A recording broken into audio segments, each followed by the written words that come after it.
بسم اللہ الرحمن الرحیم۔ کیا سورج بھی کلام کرتا ہے؟ آخر سورج اور مولا علی کے درمیان کیا گفتگو ہوئی؟ امام کے کس سوال نے سورج کو لاجواب کر دیا؟ کیا قیامت کے قریب سورج سے کوئی آواز آئے گی؟ اگر آپ بھی ان سب سوالات کے جواب جاننا چاہتے ہیں تو جڑے رہیے ہمارے ساتھ اس ویڈیو میں۔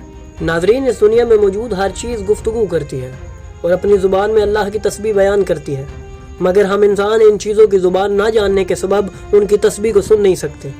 اسی بات کا ذکر اللہ نے قرآن مجید میں بھی کیا۔ ارشاد ہے، ساتوں آسمان اور زمینیں اور جو کچھ ان میں ہے سب اللہ کی تسبیح بیان کرتے ہیں، اور کوئی شے ایسی نہیں ہے جو اللہ کی حمد نہ بیان کرتی ہو، مگر تم ان کی تسبیح کو سمجھ نہیں سکتے۔ بے شک اللہ تحمل والا اور بخشنے والا ہے۔ ناظرین، جیسا کہ آیت میں ذکر ہوا ہے کہ ہر شے اس ذات کی حمد بیان کرتی ہے، اس کا مطلب ہر شے اپنی ایک الگ زبان رکھتی ہے، مگر انسان ان کی باتیں سننے سے قاصر ہے۔ لیکن ناظرین، ایسی ہستیاں بھی کائنات میں موجود ہیں جو صرف انسانوں پر ہی نہیں بلکہ ہر اس شے پر حجت ہیں جو اللہ نے خلق فرمائی ہے، اور یہ ممکن نہیں کہ اللہ کی حجت کسی بھی شے کی زبان سے غافل ہو۔ جیسا کہ رسول اکرم صلی اللہ علیہ وآلہ وسلم کے ہاتھوں کنکریوں کا کلمہ پڑھنا تو ہم سب جانتے ہیں، بالکل اسی طرح رسول اللہ اور ان کے اہل بیت نے کئی اشیاء جیسا کہ پہاڑوں، درختوں اور جانوروں سے بھی کئی مرتبہ کلام کیا، اور اکثر اوقات جانور خود ان کی بارگاہ میں حاضر ہوتے اور اپنی حاجات بیان کرتے تھے۔ اسی طرح امام علی علیہ السلام نے بھی کئی مرتبہ پتھر اور پہاڑ سے کلام کیا، جس کی تفصیل ہمیں بہت سی سیرت کی کتابوں میں ملتی ہے۔ آج ہم انہی واقعات میں سے چند آپ کی خدمت میں بیان کریں گے۔ ناظرین، اہل بیت نے ہمیں کافی اشیاء کی زبانوں سے آگاہ کیا ہے اور بتایا کہ کون سی چیز اپنی زبان میں کیا کہتی ہے۔ امام حسین علیہ السلام سے بھی مروی ایک طویل حدیث ہے جس میں انہوں نے بیان کیا کہ کون سا جانور اور پرندہ اپنی زبان میں کیا کہتا ہے۔ ان روایات کو بھی ہم جلد آپ کی خدمت میں پیش کریں گے۔ آج ہم آپ کو ان روایات سے آگاہ کریں گے جن میں بیان ہے کہ کس طرح امام علی علیہ السلام نے سورج سے گفتگو کی۔ سورج کا امام علی سے کلام کرنا کوئی حیرت کی بات نہیں۔ جو سورج کو اپنی انگشت کے اشارے سے موڑ سکتے ہیں وہ اس سے گفتگو بھی کر سکتے ہیں۔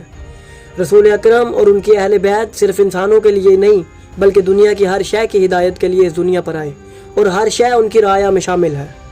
جب ہم سیرت کی کتابوں کا مطالعہ کرتے ہیں تو ہمیں ملتا ہے کہ امیر المومنین امام علی علیہ السلام سے سورج نے 7 مرتبہ مختلف اوقات میں کلام کیا، جن میں سے چند واقعات ہم آپ کی خدمت میں پیش کریں گے۔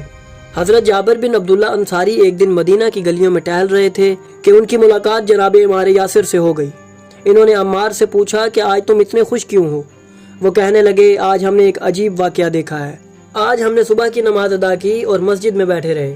جیسے ہی سورج طلوع ہوا تو رسول اکرم نے امام علی علیہ السلام کو اپنے پاس بلایا اور ان کے ماتھے پر بوسہ دیا اور ان سے فرمایا کہ اے علی، اٹھو اور سورج سے گفتگو کرو، وہ بھی تم سے کلام کرے گا۔ پس امام علی علیہ السلام اٹھے اور صحن میں جا کے سورج کو مخاطب کر کے کہا، اے اللہ کی مخلوق، تم نے کس حال میں صبح کی؟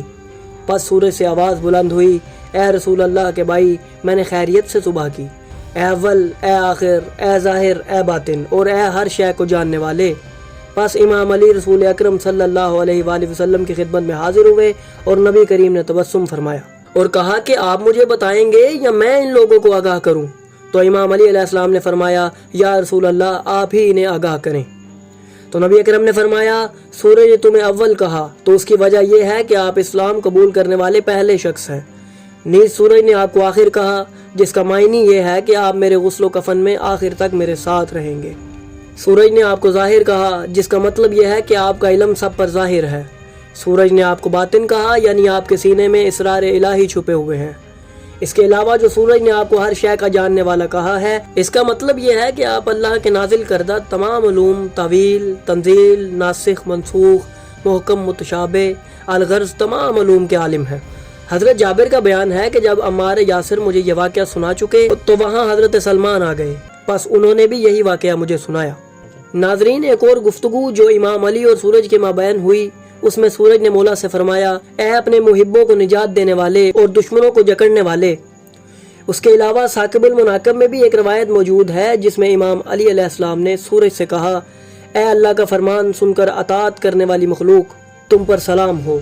پس اس کے جواب میں سورج نے کہا، آپ پر بھی سلام ہو، اللہ کی رحمتیں اور برکتیں ہوں، اے بہترین وسیع، آپ کو دنیا میں وہ نعمات عطا ہوئی ہیں جنہیں کسی آنکھ نے نہیں دیکھا اور نہ ہی کسی کان نے سنا۔ امام علی علیہ السلام نے سورج سے پوچھا، مجھے ایسا کیا عطا ہوا ہے؟ تو سورج نے جواب دیا، مجھے ان انعامات کو بیان کرنے کی اجازت نہیں کیونکہ لوگ اس کے متحمل نہیں ہیں۔ بس اس کے بعد سورج نے امام علی کی شان میں آیات تلاوت کی جنہیں وہاں موجود ہر شخص نے سنا۔ یہ واقعات امام علی علیہ السلام کی عظمت اور ان کی امامت کی گواہی دیتے ہوئے نظر آتے ہیں۔ ناظرین، سورج سے آواز آنا کوئی حیرت ناک بات نہیں، کیونکہ امام زمانہ کے ظہور کی نشانیوں میں سے ایک یہ بھی ہے کہ سورج سے ایک ایسی آواز آئے گی جسے اس دنیا میں موجود ہر انسان، چاہے وہ جہاں مرضی موجود ہو، اس آواز کو اپنی زبان میں سنے گا۔ رسول اکرم اور ان کے اہل بیت نے کئی ایسے معجزات دکھائے جن میں انہوں نے کئی چیزوں سے کلام کیا۔ نیز امام علی علیہ السلام نے سورج کو کتنی بار پلٹا۔ ہم آنے والی ویڈیو میں مزید اس طرح کے واقعات اور معجزات آپ کی خدمت میں لاتے رہیں گے۔ بس اگر آپ سب اس سے آگاہ رہنا چاہتے ہیں تو ہمارے چینل کو سبسکرائب کریں، بیل آئیکن کو بھی دبا دیں تاکہ آپ کو ہماری آنے والی مزید ویڈیوز ملتی رہیں اور آپ علم سے مستفید ہوتے رہیں۔